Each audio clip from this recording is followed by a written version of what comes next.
5, 4, 3, 2, 1, 0, ignition, liftoff. Coming to you live from the White Picket Studios in Houston, Texas, this is the Realty Ruckus. If you are in any way, shape, or form involved in the real estate industry, this is the show for you. And now, your host, Alan S.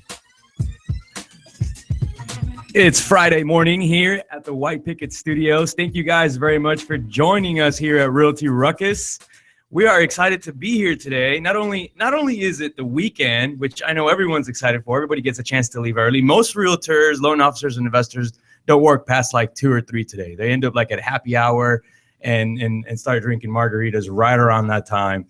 But we're going to be here all day. We have a bunch of stuff to talk about. We have an exciting program set up for you guys, and we want to make sure that you guys that are watching us out there on YouTube Live, Facebook Live, are continuing to let us know what it is you want to hear about, and drop your comments below because we really do read them. David here is reading them at the whole time. If you have questions, if you need answers to anything, that's what we're here to do. We're here to make sure that we can help you guys grow your businesses.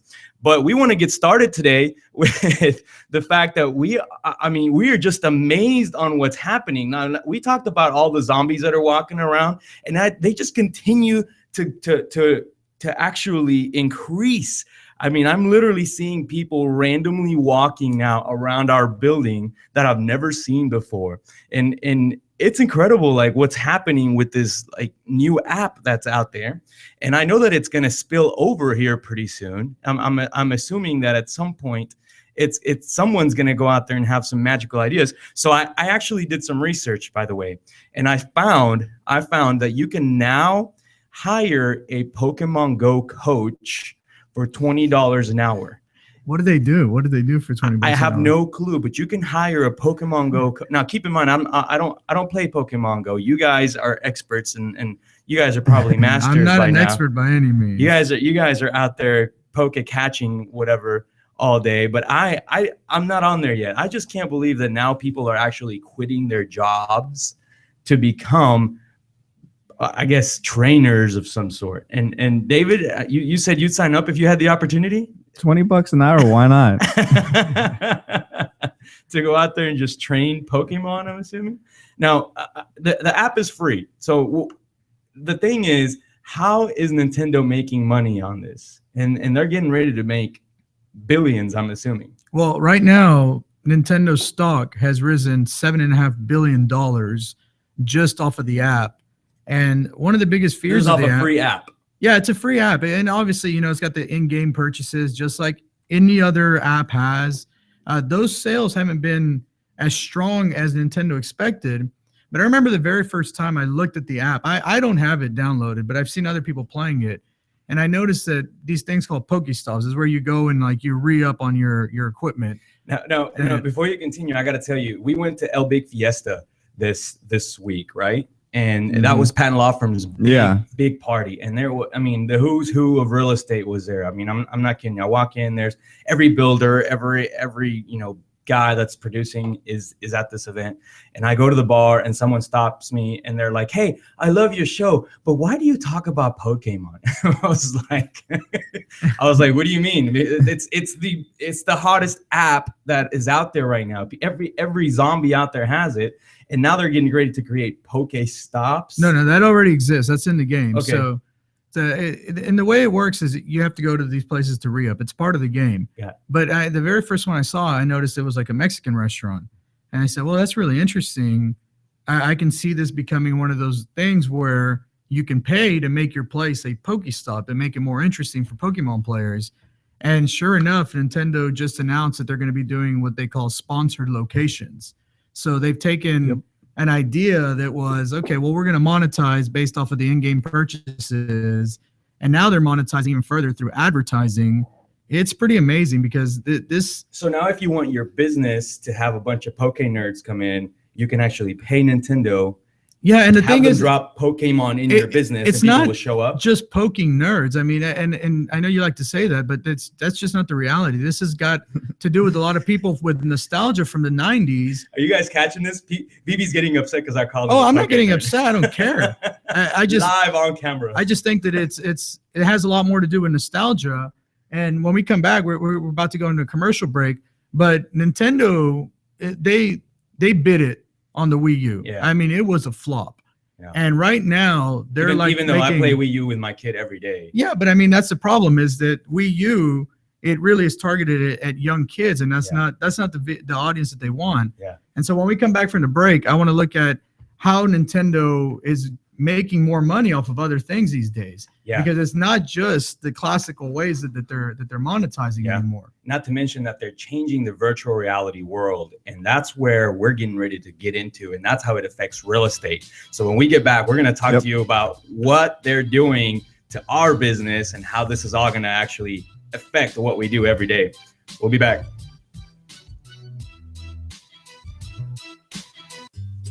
Hey Houston, this is Alan Hernandez, and I want to remind you guys to visit our friends over at Quest IRA to learn everything there is to learn about investing with your IRA. Now, if you haven't been over there recently, you have to check them out. They have free educational classes, networking opportunities, the ability to tap into $1 billion for your real estate investing deals. These are the guys to know when it comes to learning about this kind of stuff. You want to make sure you visit them and check them out over at www.questira.com. Again, that's questira.com. Hey everyone, this is David over at White Picket Realty, and I wanted to tell you about my friends over at Plans Express who can save you the headache of running your own permits. These guys are committed to offering a one-stop solution for all your plan and permit needs. They're proudly serving their friends and neighbors in the Houston surrounding areas, and they offer great service at an exceptional value. With dedicated professionals ready to serve, contact them today at 832-675-6217. Hey, Houston real estate agents. This is Alan Hernandez, broker at White Picket Realty. I want to let you know that when you're ready to stop working your real estate career and start building a real estate business, Team WPR is a place to be. Not only do we offer real results, real support, and real branding, but furthermore, 80 to 100% commissions of your hard-earned money going back to you. So make sure you reach out to us. Join at teamwpr.com. Again, that's join, JOIN, at teamwpr.com. Hey everyone, this is David with the House Flipping Network, and if you're like a lot of people, you're probably daydreaming right now about getting to fire your boss. Let me tell you about an exciting opportunity for you to do just that.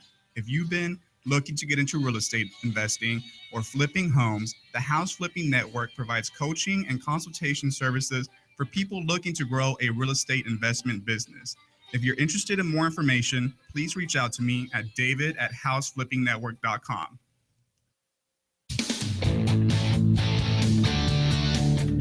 And we are back on the Realty Ruckus. David, how's the weather look for this weekend for everybody? It's actually the hottest day of the year so far today. Oh, wow. We are officially hitting triple digits, and it's going to stay the same throughout the weekend, 98, 99, 100. So it's going to be nice and balmy out there. Wear your sunblock out there. Don't no joke. Don't go out there and get yourself sick. It's That's literally for sure. like going outside and like walking into an oven, just like feeling like you're being baked on the spot. So baked in a really wet oven. Yes.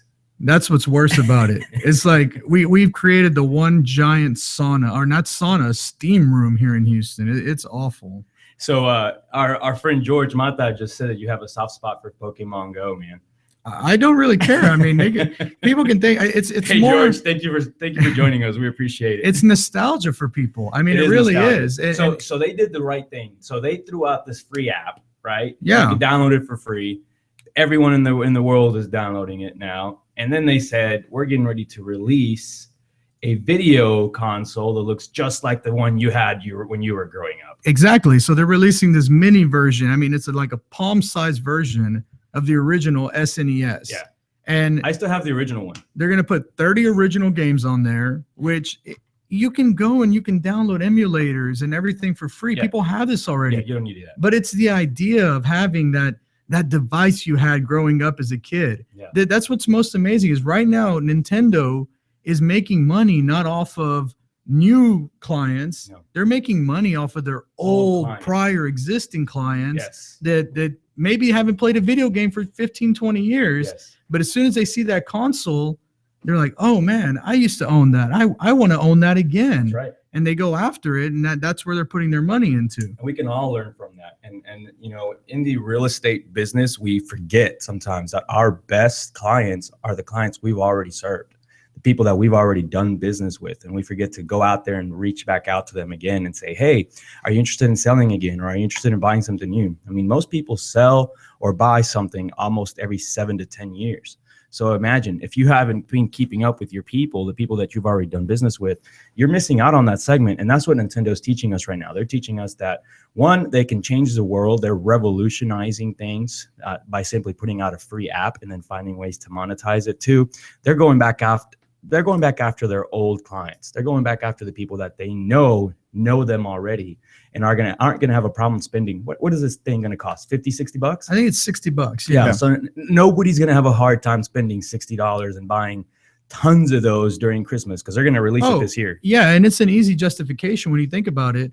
And what does a game for Xbox One cost or PS4 cost? $60. Yeah. So they're releasing a console and they're saying, oh, it has 30 games on it. Yeah. And it reminds you, gives you those warm and fuzzies of your childhood. And you're a parent like me, and you better believe I'm gonna buy one because I'm gonna give it to my kids and be like, hey, this is what Dad used to play, and this is probably the only thing I'm good at in terms of Nintendo playing or game playing. So you know, now we can play something together.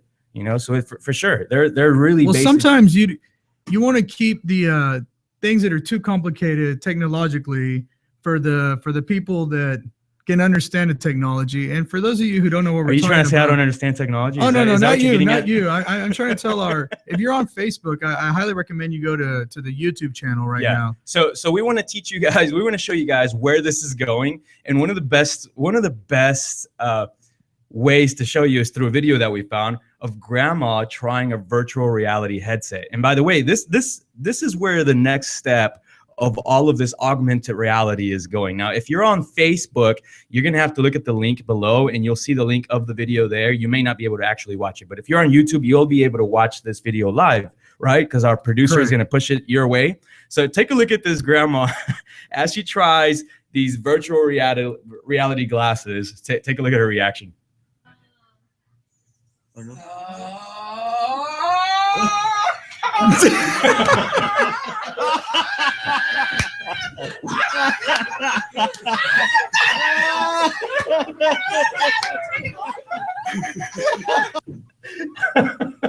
That's awesome. That's amazing. So grandma can't even stand being in those glasses. She doesn't understand. Obviously, it's way past her capacity of understanding what virtual reality is. But you know what's happening in real estate already is going in that direction, that augmented virtual reality scenario. If you look at, for example, Matterport, if you guys aren't using Matterport for your high-end listings, you probably want to start looking into them. Now you can have a camera, you can buy a camera, or you can get someone who already owns it to go out and do these Matterport walkthroughs for you.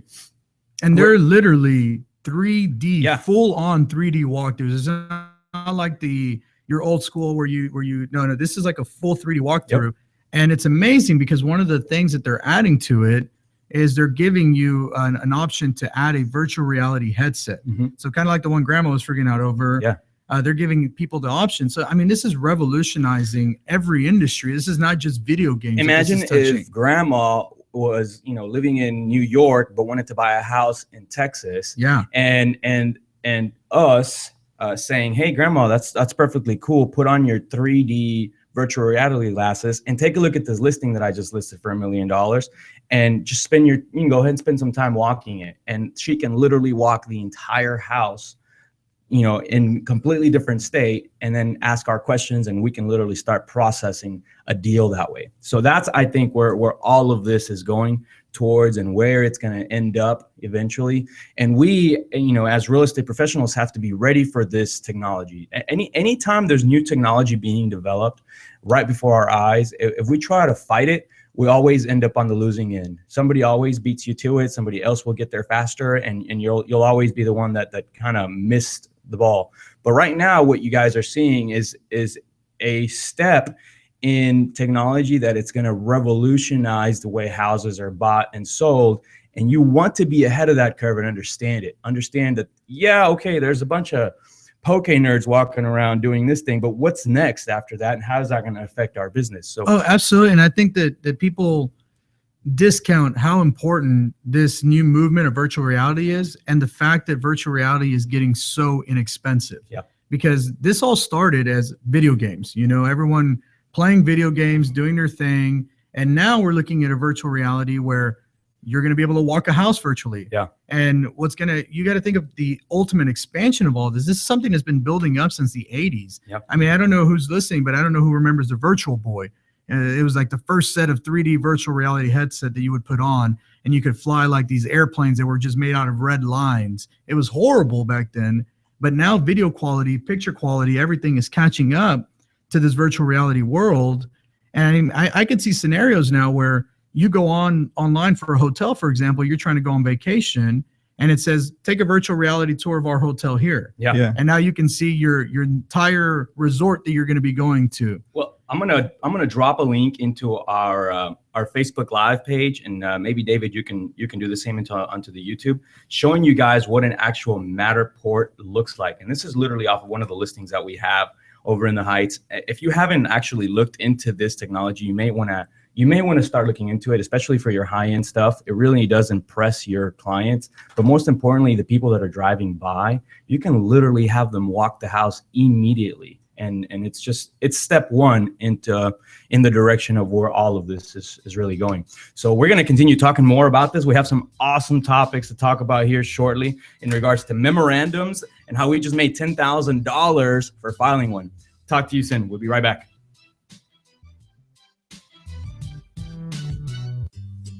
Hey Houston, this is Alan Hernandez, and I want to remind you guys to visit our friends over at Quest IRA to learn everything there is to learn about investing with your IRA. Now, if you haven't been over there recently, you have to check them out. They have free educational classes, networking opportunities, the ability to tap into $1 billion for your real estate investing deals. These are the guys to know when it comes to learning about this kind of stuff. You want to make sure you visit them and check them out over at www.questira.com. Again, that's questira.com. Hey everyone, this is David over at White Picket Realty, and I wanted to tell you about my friends over at Plans Express who can save you the headache of running your own permits. These guys are committed to offering a one-stop solution for all your plan and permit needs. They're proudly serving their friends and neighbors in the Houston surrounding areas, and they offer great service and an exceptional value. With dedicated professionals ready to serve, contact them today at 832-675-6217. Hey, Houston real estate agents. This is Alan Hernandez, broker at White Picket Realty. I want to let you know that when you're ready to stop working your real estate career and start building a real estate business, Team WPR is a place to be. Not only do we offer real results, real support, and real branding, but furthermore, 80 to 100% commissions of your hard-earned money going back to you. So make sure you reach out to us. Join at teamwpr.com. Again, that's join, JOIN, at teamwpr.com. Hey everyone, this is David with the House Flipping Network, and if you're like a lot of people, you're probably daydreaming right now about getting to fire your boss. Let me tell you about an exciting opportunity for you to do just that. If you've been looking to get into real estate investing or flipping homes, the House Flipping Network provides coaching and consultation services for people looking to grow a real estate investment business. If you're interested in more information, please reach out to me at david@houseflippingnetwork.com. And we are back on the Realty Ruckus. And during the break, we actually got some really good questions from some of the listeners who are becoming concerned about the possibility, what happens to the real estate agent in this new technology space. And with virtual tours becoming seemingly more popular and possible does that mean a slowdown in actually having to drive out to as many houses to show clients?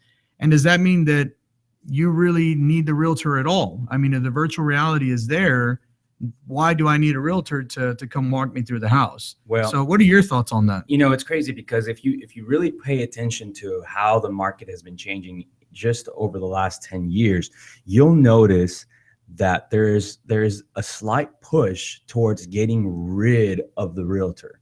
And it's scary because, for example, nowadays you can go on to different websites as a seller and just list your own house. Yeah. You can do that. And it'll cost you as little as $100 sometimes. Now, you obviously get no service with that. And you're kind of on your own. You don't get any questions answered or whatnot. But if you're a savvy enough seller, you can probably pull that off. You can probably, if you've sold at least a handful of houses on your own, you can list your own house right now and not have to worry about being represented.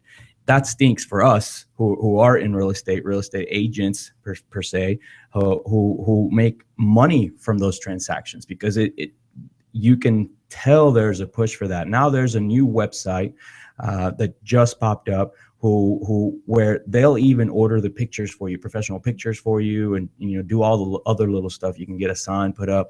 It's actually a pretty neat setup. It costs you about $500 to $700, but it's almost entirely full service. And again, you're paying $500 to $700, and if you're listing a $300,000 home, you're saving $9,000 or $8,000 at least. So it's crazy where the market is pushing. Now imagine, because really when you're selling a house, on your own, as a FSBO, for sale by owner, the hardest part about that is showings, allowing people to come in and out of the house. Now imagine if you get to the point where virtual reality makes it possible for anybody to see the house.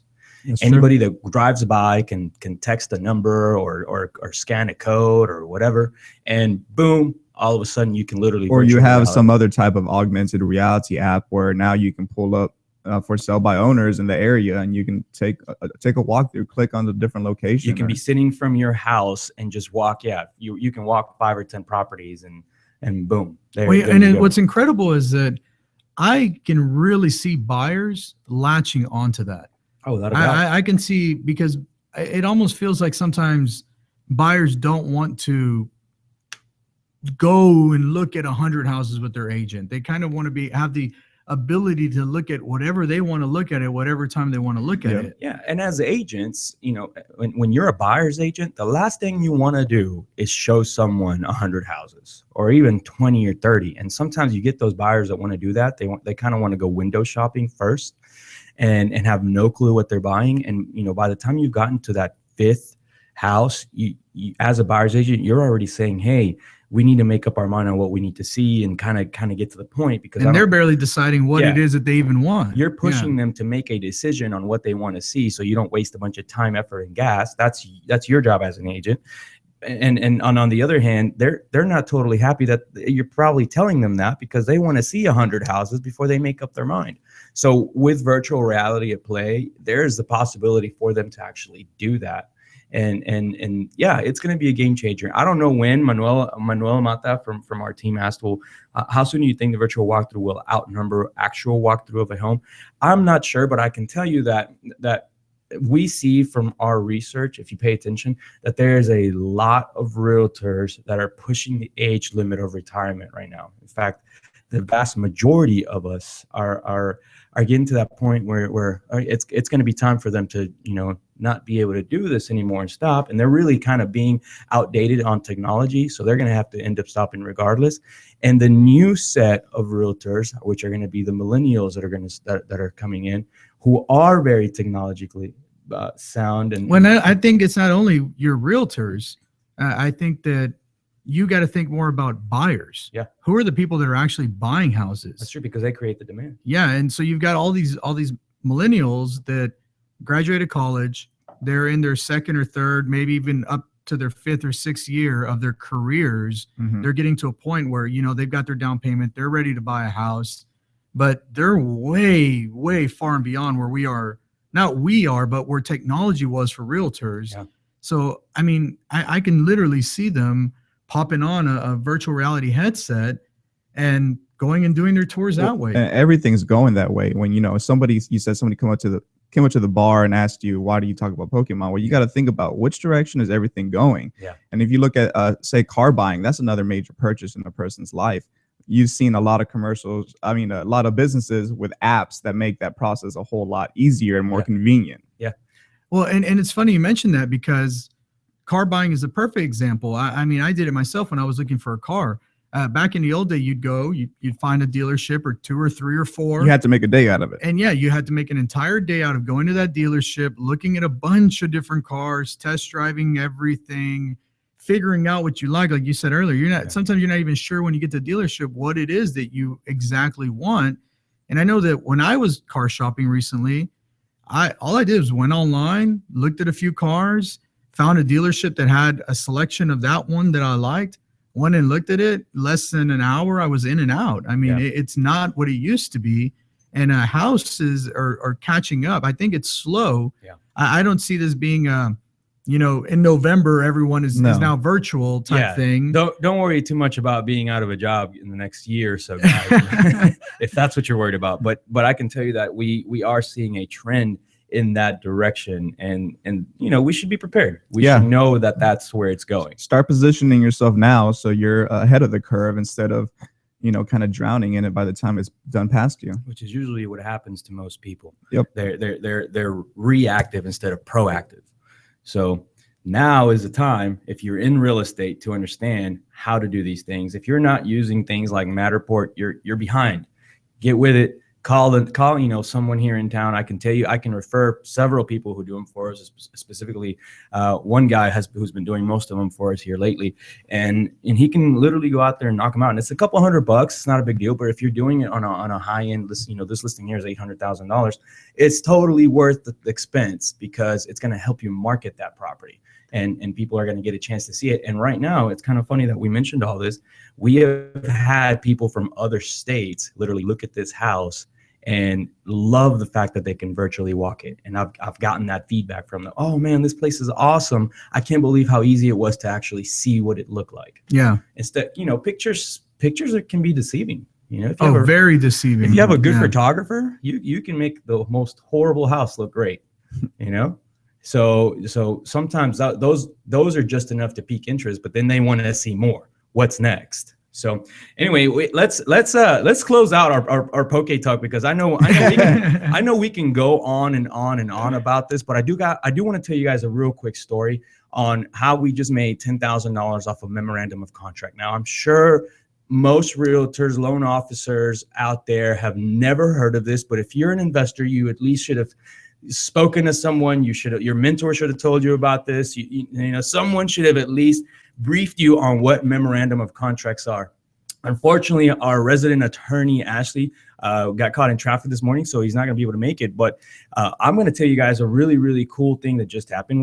We collected a check. We got a phone call from a title company this week and said, "Come by. We have a check for $10,000 for you." And BB and I got in the car, and we were like whistling on the way there. We were like, "Yeah, this is awesome. This is cool." And we literally walked in, signed off on a piece of paper, and literally got a check for $10,000. It was the coolest thing. Now, this doesn't happen all the time, but I'll tell you the backstory of what led up to this and why, if you're an investor or if you're representing investors as a realtor, you may want to recommend the memorandum of contract. Okay? Memorandum of contract is pretty simple. It's a document that says, I have a contract on this property. That property or that piece of paper gets recorded with the county. And now that property cannot sell to anyone else if you have a valid contract on the property. So what happened with us was about 2 or 3 years ago, we had a property to purchase we had a contract to purchase a property over in the East End. Right? Do you remember this? It was north side. Yeah, north side. Sorry. And so we show up to a title company and the money is there. We're ready to close. And the sellers, day of, decide they don't want to sell anymore. All right. So, of course, we go through our whole process. We call them up. Hey, what's going on? We're here. We're ready to close, blah, blah, blah. Well, we don't, their excuses. We don't want to sell. And it's something to do with, their brother-in-law who was literally living there with no permission, and they didn't want to kick him out. So, okay, fine. You don't have to sell to us now, but you do understand we have a contract in place, and we do expect to close, and whether it's now or later, it can be whenever you want. But real key fact of that is that we had the money at the title company they're ready to close, right? So all we did in this case was file a memorandum of contract saying that we had a contract, we have the intent to close, and we were ready to do so. And we were actually advised, you remember last time we spoke about this? We were actually advised to file suit and close on it. But the problem there is that it was still filed as a homestead. So filing suit to try to take someone's homestead away, whether it was being used that way or not, is nearly close to impossible. You're hardly ever going to win that case. In fact, most people never do. So instead, we just left the memorandum of contract in place, not knowing that these people were out there still shopping around and seeing if they could sell it to someone else. They wanted more money. It's been 2 or 3 years now. They knew that they could get more, and they had it under contract with us for less. That's because the market had appreciated. Well, turns out, long story short, we have some really awesome friends in the business, and really it pays to have friends in the business. And I mean like, Here's the deal. Everything in this business has to do with the relationships that you create. And that's why I'm so adamant about doing that. And most of the time that I spend is literally out there establishing or reinforcing. And what we did in this case was phenomenal. So it turns out another group of investors, people that we've done business with in the past, right, who we've sold houses to and who have sold houses to us, went out and were rehabbing a house down the street from this specific house, from the people that didn't want to sell to us, and somehow got into a conversation about how they wanted to buy the house. And these people were like, yeah, well, we'll sell it to you. So they figured out a purchase price. There was a good hefty assignment fee in there that they were going to put into place. And they literally call and say, hey, we got this deal under contract. You have a memorandum of it. So how about we pay you guys $10,000 to just release it and get out of the way? And it was really, really cool because originally we expected to make a little bit more than that, but we were going to have to go through the legal process. We're going to have to file suit. We're going to have to wait forever and ever and ever. And it just didn't make sense to go through all that when someone in the business literally just called and said, hey, here's $10,000. If you sign off on this release, you're good to go. So it was kind of a cool little ordeal. I don't want to say go out there and start slapping memorandums on everything, because you're going to get into some trouble if you are that kind of person. But if you have a legitimate real contract, or if you've been in a scenario where someone doesn't come to closing the day of, this actually just worked for us. I'm pretty sure it could work for you too. And you don't have to pass up on opportunities. This was an opportunity where if we had just let it go, what would have happened? We would have made nothing. We'd have put all this time, all this effort into getting this deal. We spent marketing dollars to get it. Originally it came from sending out a letter. And the cool thing about it, even though it was 2 or 3 years later, is that not only did we get our marketing dollars back, but we made some money on it. So if you're interested in learning more about that, make sure you guys let us know. We're going to be right back here in a few more seconds. Continue our conversation. Thank you.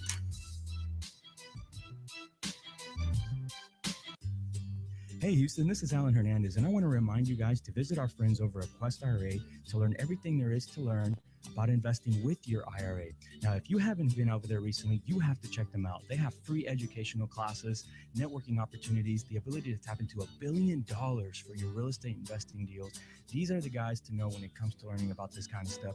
You want to make sure you visit them and check them out over at www.questira.com. Again, that's questira.com. Hey everyone, this is David over at White Picket Realty, and I wanted to tell you about my friends over at Plans Express, who can save you the headache of running your own permits. These guys are committed to offering a one-stop solution for all your plan and permit needs. They're proudly serving their friends and neighbors in the Houston surrounding areas, and they offer great service at an exceptional value. With dedicated professionals ready to serve, contact them today at 832-675-6217. Hey, Houston real estate agents. This is Alan Hernandez, broker at White Picket Realty. I want to let you know that when you're ready to stop working your real estate career and start building a real estate business, Team WPR is a place to be.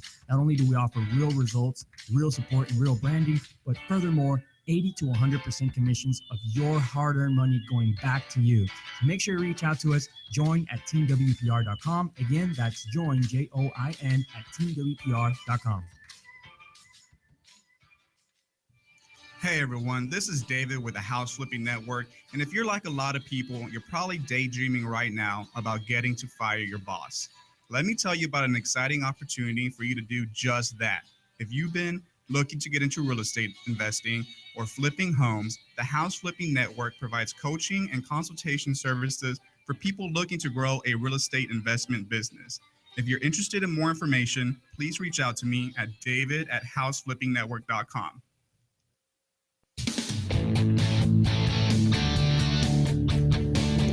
And we are back on the Realty Ruckus. All right. So we just got done having a conversation on how we just made $10,000 off of filing a memorandum of contract, guys. And I just wanted just to make sure that we are clear. We are not attorneys, and we are not giving you guys any sort of legal advice. Our resident attorney, unfortunately, was not able to make it today. So please don't take it from us. But I do want to tell you that if you are in that scenario, you should seek the counsel of an attorney, and you should get an attorney to draft up your memorandum of contract. And then all you have to do is actually walk it to the county courthouse clerk, pay $17 to get it recorded, and boom, now it's part of the chain of title, and it'll literally come up every time someone opens title to try to sell the property. Now, somebody asked what happened with the earnest money, and the earnest money has to stay at the title company. Correct. As soon as you pull that earnest money, you're basically saying, I don't have the intent to purchase anymore. Yeah. And as soon as you make that intent, they now have the argument that, well, no, you're not a real purchaser, and that your memorandum is no longer legal. Correct. So you do need to make sure that you're leaving that earnest money there with the title company. And like Ashley said in our last episode, we talked about earnest money and forfeiting it. Some people get to keep it, some people don't. You can only have earnest money for one deal at a time. For that one property at a title company. Mm-hmm. So you just have to go to another title company, open up title there, Mm-hmm. and you can keep doing title different ways if the earnest money's tied up. So, but yes, you do have to leave the earnest money there. Yeah. So in this case, I guess we could just call the original title company and say, hey, we already got it closed. Here's the transaction. Can we get our earnest money back? Yeah. We still have probably $1,000 tied up on that thing. And now we just we got our earnest money back, and we made the money. So not a bad little gig, not a bad way to collect on properties where people back out, and people back out of transactions all the time. If you guys haven't had an FHA transaction fall apart, we have literally had 2 in the last week, and it has been horrible. So somebody posted that on my Facebook page. Somebody goes on and says, why does FHA hate investors so much? And here's the thing. FHA, it's one of those deals where it's an awesome setup for a first-time home buyer, because they can come in with so little money out of pocket. But at the same time, man, do they make it difficult for those guys to buy? Because I can tell you, I've always been opposed to accepting FHA offers, and sometimes there's not another offer on the table, so you end up having to take one. But I'm getting ready to get to the point where it's just going to be policy to not take them, period. We'll just wait it out. Yeah, we've always had issues with them going back at least 3 or 4 years, but it feels like when the banks want to lend, appraisals have no problem. Yeah. And I'm not saying that the appraisers are in on it, but it certainly feels that way. Yeah.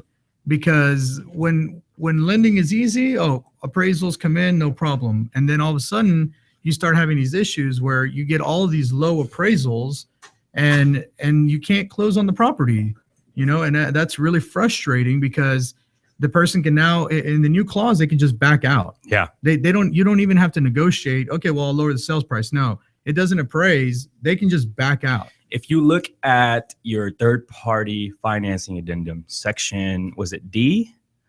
And section D on the third party. In third-party financing addendum, section D actually gives the FHA buyer the full ability to back out of a contract, and it's so unilateral that it just annoys the what out of me. Yeah, because it really is. It really isn't a properly written contract. It really gives all the power in that transaction to the buyer, and it really screws over the seller. And being on the selling side on most properties, I can really feel it, especially when I have 2 in a single week bust out to FHA appraisers coming in just a tad bit low, and then the buyer saying, well, either you take 10 grand off or I'm not buying it. And we're like, well, dude, it's not chump change, and here are the comps it should appraise. Here's everything that it takes for it to make it happen, and the buyer has you right there by the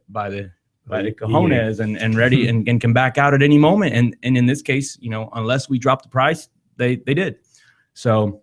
And now that Ashley's in here, Ashley, welcome back. By the way. Hey, thank you very much. I see you finally recovered from Can Big. we add him to the stream? Yeah, let me see if I can move it a little bit. So that everybody could see our resident attorney finally made it here.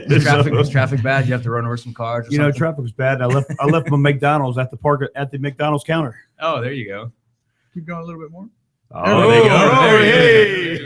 So we talked about how awesome it was that we collected a check, a $10,000 check this week on a memorandum of contract. Good. So somebody called us, negotiated to purchase a property that we had a contract on, and negotiated the deal, and then paid us to get out of the way. It was awesome. And we made sure to let them know not to do that without consulting an attorney. Yeah. So you guys make sure you talk to Ashley if you guys want to go that route before you get into some legal issues. But now we're discussing how FHA is really affecting our business, especially on the investment side. So there's a couple things that get in the way. One, it's the whole 90-day rule that really annoys me, because the 90-day rule ends up being a scenario where the FHA buyer cannot purchase that property unless the previous owner has owned it for 90 days. Is that the case? That's correct. So what happens is we'll buy a property, we'll fix it up, and we can be really, really quick. We can fix up a property in literally 30 days, have it on the market, 4 times that we bought it and got ready to go on market. And then we'll get an FHA contract on it, and boom, it ends up busting out because we haven't owned it for 90 days. Right.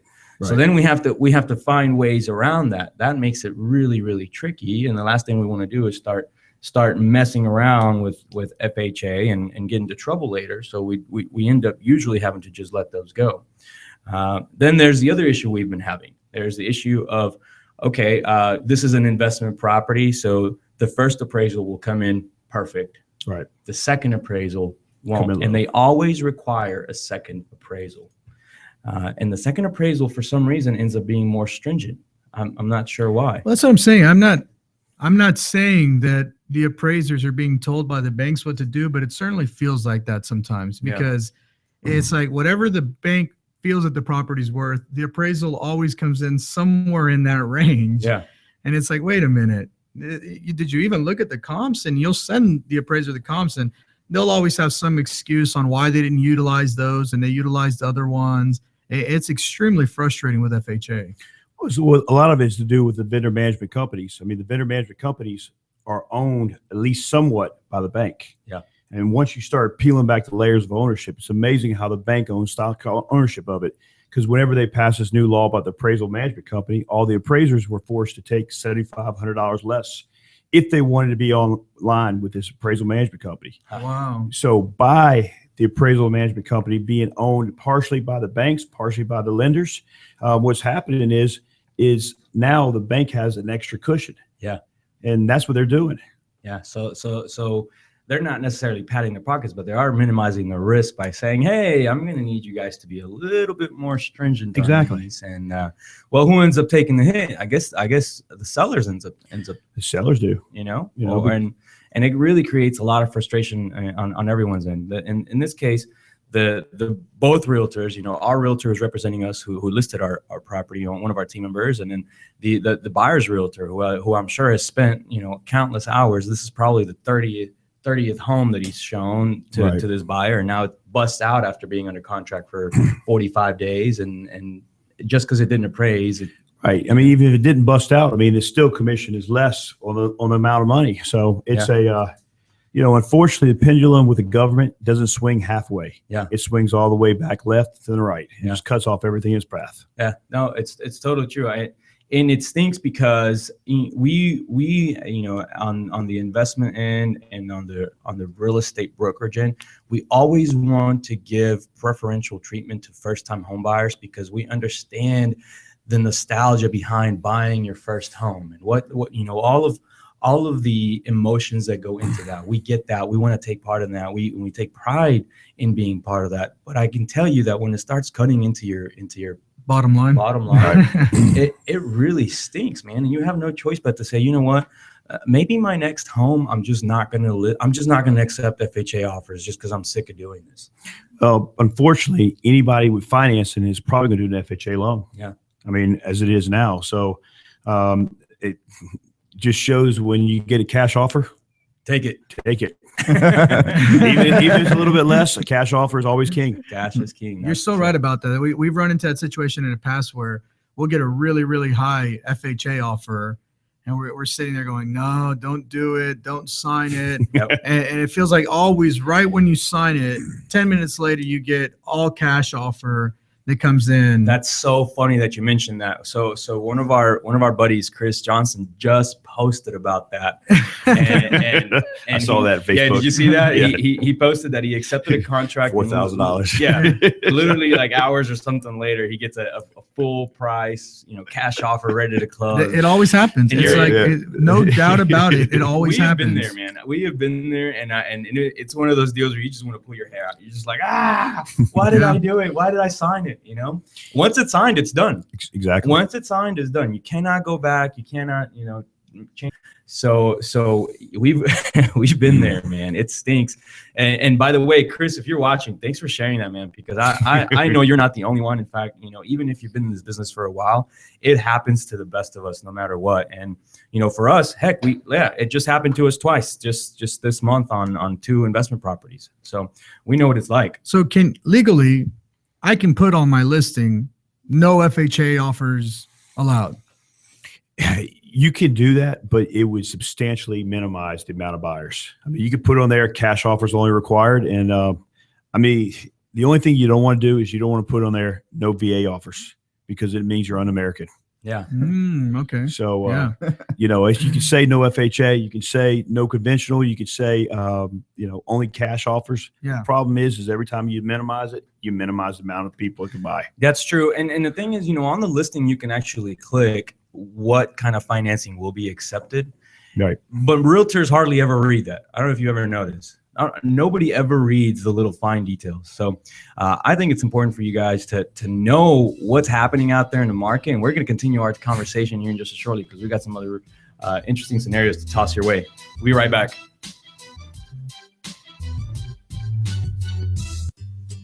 Hey Houston, this is Alan Hernandez, and I want to remind you guys to visit our friends over at Quest IRA to learn everything there is to learn about investing with your IRA. Now, if you haven't been over there recently, you have to check them out. They have free educational classes, networking opportunities, the ability to tap into $1 billion for your real estate investing deals. These are the guys to know when it comes to learning about this kind of stuff. You want to make sure you visit them and check them out over at www.questira.com. Again, that's questira.com.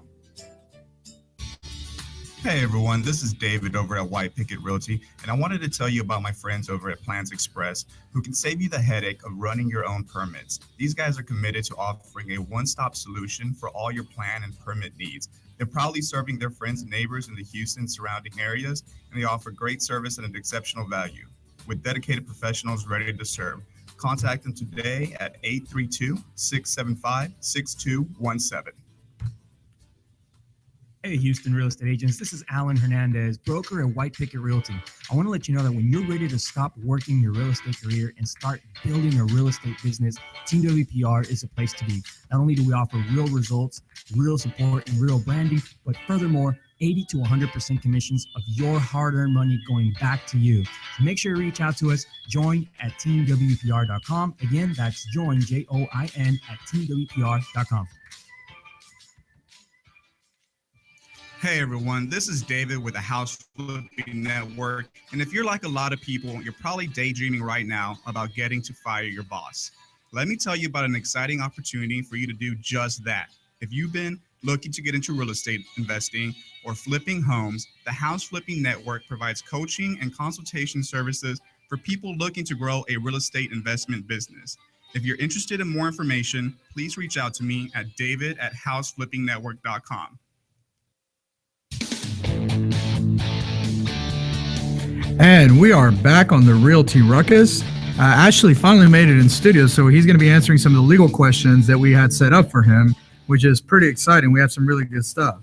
Yeah, so recently, we had a conversation about some of the exit strategies that real estate sellers, investors, and agents should be advising their clients about when the property doesn't sell. So you have a property sitting on the market, it sits there for too long, the seller is ready to pull his hair out. What else can you do? And so we went into a deep conversation about some of those, including Airbnb, which is something that we're trying. Right.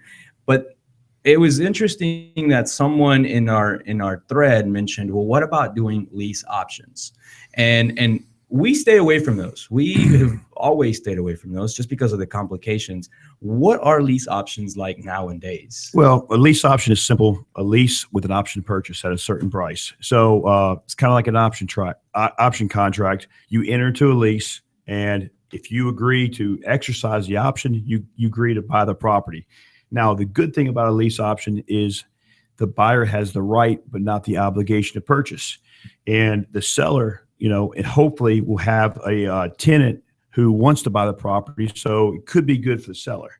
Now, two big pitfalls about a lease option. Number one is it can't be more than 179 days. Mm-hmm. Well, that's a primary option. That's the biggest problem with the lease option is it can't be more than 179 days. Now, I've heard of some investors doing it to where they create a lease option that is only 179 days, but then automatically renews for an additional 179 days. It can't automatically renew. Okay. Now, you can renew it, but you can't agree to automatically renew it, because if you agree to automatically renew it, then you tack on that time to each other. Mm-hmm. And so the reason why 179 days is paramount is because 180 days for the lease option can become an executory contract.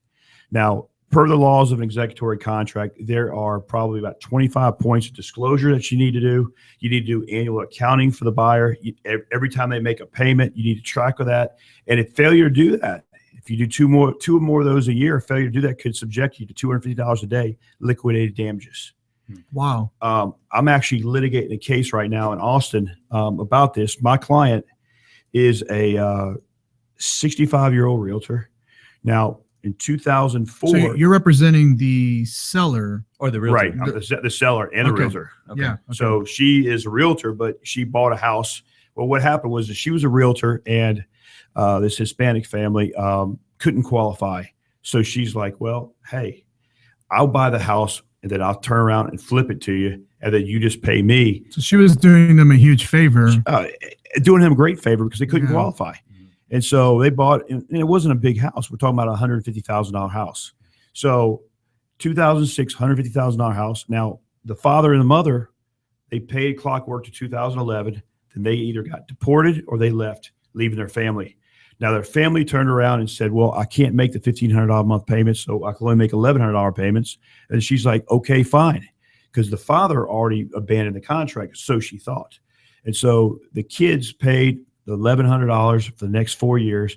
They lawyered up. Did they ever get that in writing that they were going to reduce the payments to $1,100? Or they did. Okay. They did. But the problem is once you make 4 years worth of payments, then it's ownership. Huh. They can actually sue for the deed, for the owner financing documents. And that's what they did. So 2015, they filed they filed a demand letter against my client, and they said, hey, because it was a DTPA cause of action, because you didn't give the disclosures, you forfeit every dollar. DTPA is Deceptive Trade Practices Act. Deceptive Trade Practices Act, which basically they could forfeit all of the principal and all the interest they've earned. So essentially, they had a $975,000 demand letter plus $250 a day. Now, remember, this lady hasn't made a penny off this deal because she was making $1,100 instead of $1,500, which is barely enough to pay her escrow and her taxes. Now, remember, because it was just rent, my client was paying all the taxes. My client was paying all the insurance. Yeah. And so my client basically took it on the chin, because not only was she not, was she breaking even, helping these people out, but now she's got $900,000 cause of action. Yeah. Now, And did she miss any of those disclosures or anything? Well, she didn't provide them. she didn't know about it. That's what the problem was. Yeah, she didn't know about the law. So long story short, make sure that you're not doing this for more than 179 days, because that's where it's going to keep you out of trouble. Right. So can a realtor write up this contract on their own, or do you need an attorney to put together a lease option? You could write it up on your own. If you do a lease, I invite you to send it to me, and I'd love to look at them. So two things you're going to need for this. One, you're going to need an actual a lease, Right. Right, and then you'll need a purchase contract, I'm assuming, to go along with that, or an option contract that says, "Hey, I'm going to potentially buy this from you." Now, yeah, this is not going to be a promulgated form. So, well, a lot of times you see the Trek lease with special provisions. Buyer has the option to buy this property for XYZ for X dollars. He must exercise his lease by this date. mm-hmm. Now that is all it takes. Yeah. Not two contracts. A simple word saying the lease. Yeah. That option. The right to buy. Now there's a limitation on what you can put down as a deposit, isn't there? Or can someone take a $50,000 deposit on a lease option? You can take whatever. I mean, it's all. I mean, put it this way: if you have $1 million property, of course, $50,000 is not that much. So there is no monetary limits. Anything can be done as deposit. Anything can be done as security. It's just what the parties contract for. Now, if in those 179 days, the tenant does not decide to buy that property, so they do not execute their option, do they lose that money completely? Can the seller keep that money? Depends on what the contract says. Okay. And so it's all about the contract. So in other words, if the contract requires a security deposit, it's a security deposit. If it requires a down payment that will be forfeited, the contract needs to say it will be forfeited if they don't exercise the option. Mm-hmm. So probably that simple verbiage is going to be too vague. You're going to actually, if you really want to do this right, you're going to need a good option contract that specifies.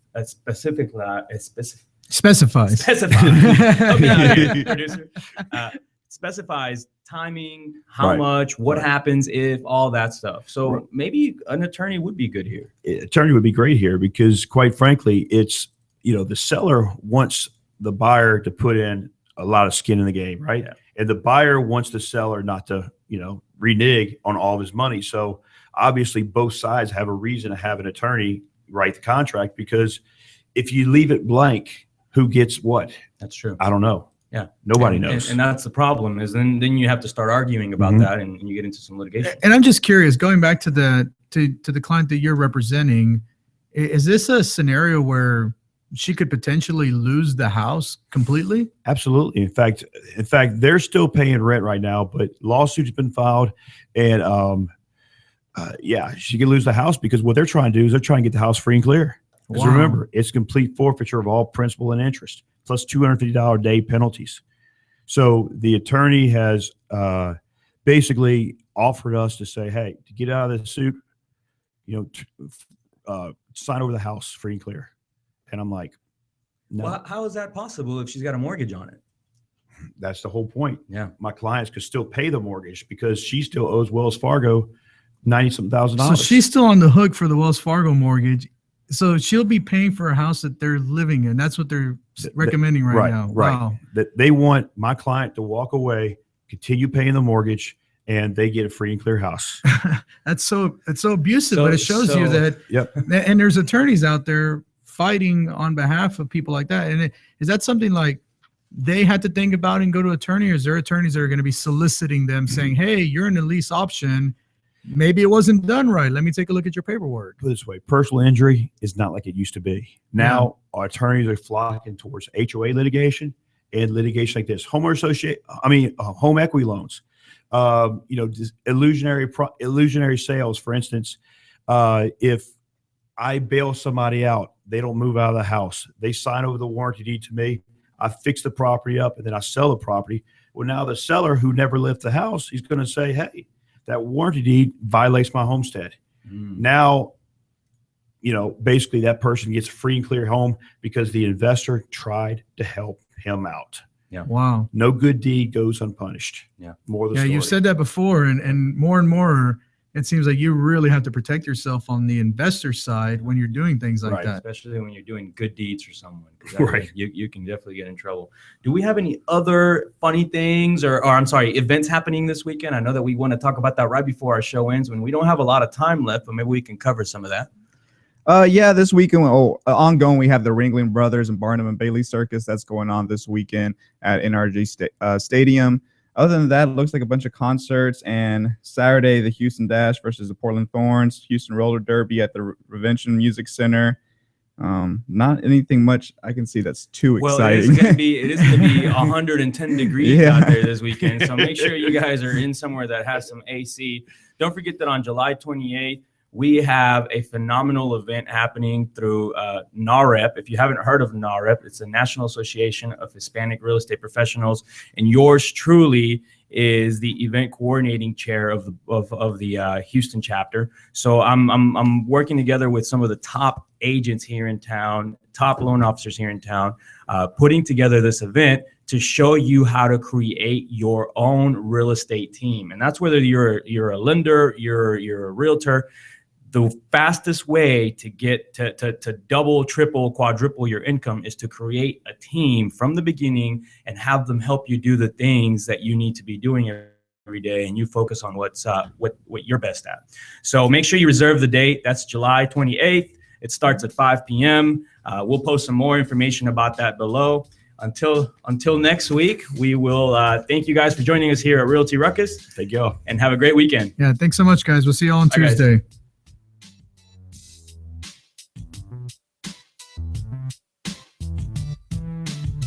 This has been the Realty Ruckus. Make sure to join us every Tuesday and Friday for new episodes. Find us on YouTube and Facebook for replays of previous episodes. And as always, keep elevating yourself and keep up your ruckus. Thanks for listening. Realty Ruckus has been brought to you by Smart Pig Media Productions.